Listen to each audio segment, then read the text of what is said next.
আজ ৬ই বৈশাখ ১৪৩৩ ইংরাজি ২০ এপ্রিল সোমবার।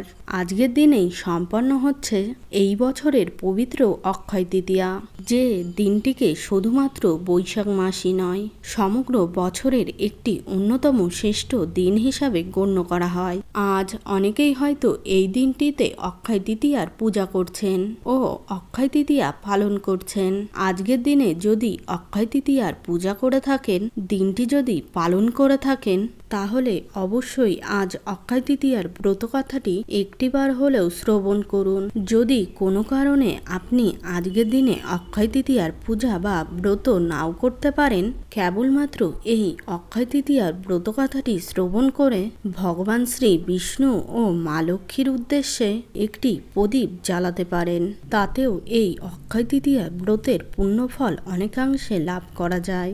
যদি আজকের দিনে ভগবানের উদ্দেশ্যে সামান্য জবের দানা এবং জল দান করতে পারেন, তাহলে এই দান অক্ষয় দান হয়ে থাকবে। আজকের দিনে এই অক্ষয় তৃতীয়ার ব্রতকথাটি যতবারই আপনি শ্রবণ করবেন, ততই ভগবানের কৃপায় এক পরম শান্তি অনুভব করবেন। আশা করি এই অক্ষয় তৃতীয়ার ব্রতকথাটি শ্রবণ করে আপনাদের ভালো লাগবে। শুরু করছি পবিত্র অক্ষয় তৃতীয়ার ব্রতকথা।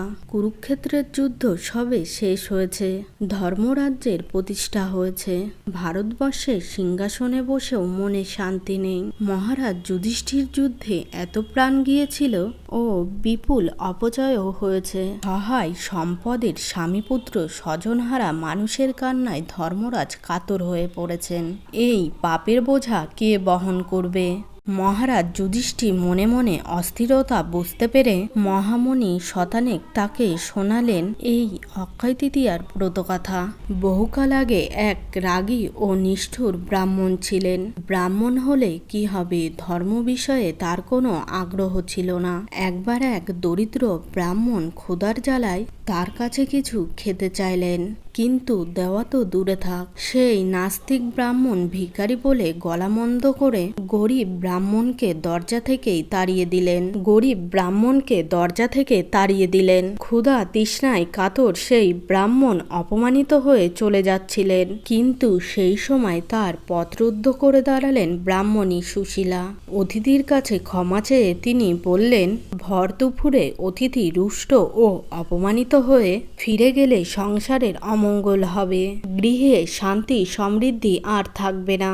দরিদ্র ব্রাহ্মণকে তিনি বললেন, আপনি এখানেই অন্ন জল গ্রহণ করবেন, আপনার কোথাও যাওয়ার প্রয়োজন নেই। ব্রাহ্মণ পত্নী অতিথি ভিক্ষুকের সামনে ঠান্ডা জল এবং অন্নবস্ত্র পরিবেশন করলেন।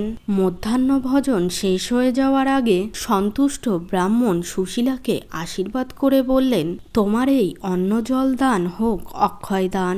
বহু বছর কেটেছে, সেই ক্রোধিত ব্রাহ্মণ বিদ্ধ হয়েছেন, তার মৃত্যু আসন্ন। তাকে নিয়ে যেতে হাজির একই সঙ্গে যমদূত ও বিষ্ণুদূতের দল। মৃত্যুর পর তাকে কোথায় নিয়ে যাওয়া হবে, এই নিয়ে বিবাদ শুরু হলো দুই দলদূতের মধ্যে। একদল তাকে বিষ্ণুলোকে নিয়ে যেতে চায় ও আরেক দল বলে ওই পাপী ব্রাহ্মণের একমাত্র স্থান নরক। এরই মাঝে ক্ষুধা তৃষ্ণায় কাতর ব্রাহ্মণ একটু জল খেতে চাইলেন।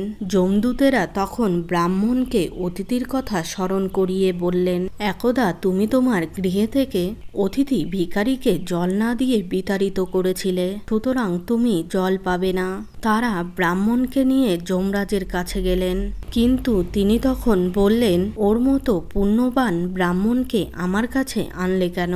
বৈশাখ মাসে শুক্ল তৃতীয়া তিথিতে এই ব্রাহ্মণ পত্নী তৃষ্ণার্থ অতিথিকে অন্ন জল দান করেছিলেন। এই দান অক্ষয় দান।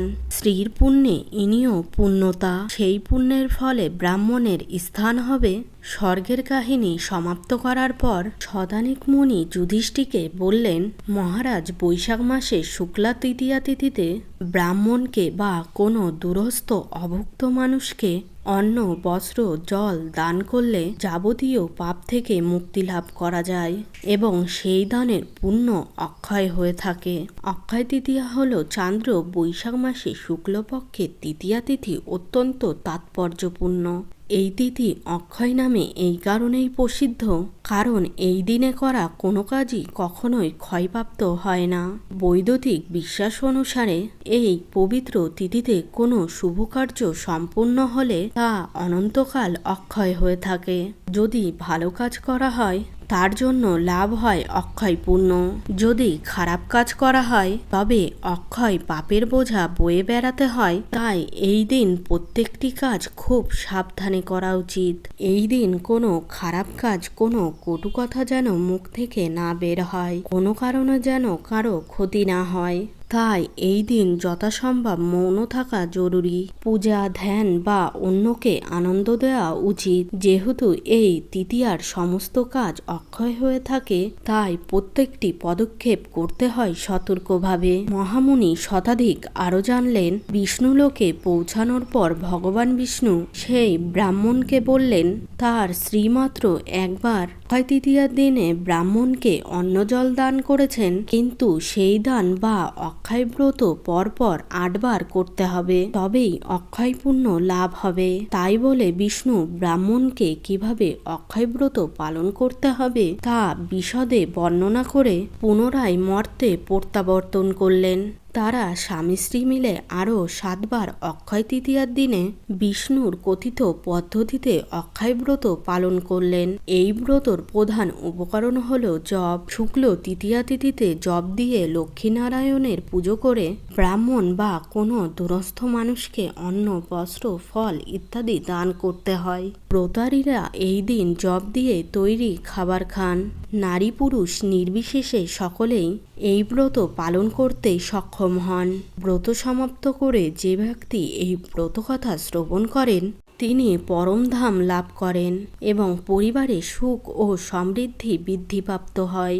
এই বলিয়া মহামুনি শতানেককে অক্ষয় তৃতীয়ার ব্রতকথা সমাপ্ত করিলেন। এই দিন অবশ্যই নিজেকে সংযমে রাখুন এবং আপনার সাধ্য ও সামর্থ্য অনুযায়ী কোনো সাহায্য প্রার্থী অভুক্ত মানুষ বা পশু পাখিদের উদ্দেশ্যে কিছু হলেও দান করুন এবং এই ব্রতকথাটি শ্রবণ করে ভগবান বিষ্ণু ও মা লক্ষ্মীর সামনে একটি ঘিয়ের প্রদীপ নিবেদন করে তাদের উদ্দেশ্যে সামান্য জব নিবেদন করুন। দেখবেন আপনার এই সামান্য কাজ অক্ষয় হয়ে অনন্তকাল আপনার ও আপনার পরিবারের উপর ফল প্রদান করবে।